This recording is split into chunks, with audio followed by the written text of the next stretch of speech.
Hi everyone, we're going to take a look at the shopping cart settings on Franklin Printing's online print store.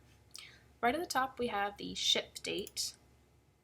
Click on this little calendar, it'll show you the dates available.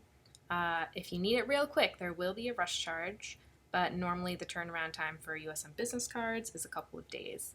So save your date. You can also adjust the quantity here if you decide to do that. The price will adjust. You can save it for later or remove it from the cart.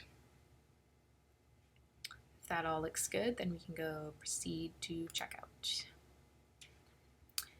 So here we've got only one shipping option for USM. Other companies might have different options, but all USM jobs come down on our truck for the USM campus delivery. So that's your only option there. Double check the address block. This is populated from your user account. So the address associated with your user account is the address that displays. If you want to use something preloaded from your address book, you can click right here to do that, or simply change it as you go. So just verify your phone number and email. Any special delivery instructions, if your office is particularly hard to find, you can leave some instructions for the driver.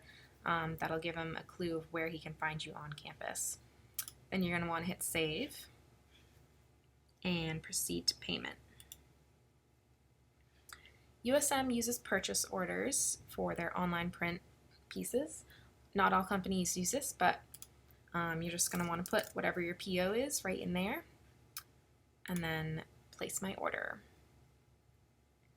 So your order will then be submitted to the USM marketing department to review. They may approve it, they may deny it. If they deny, usually they give a reason and they'll let you know what you need to change in order to get that job approved.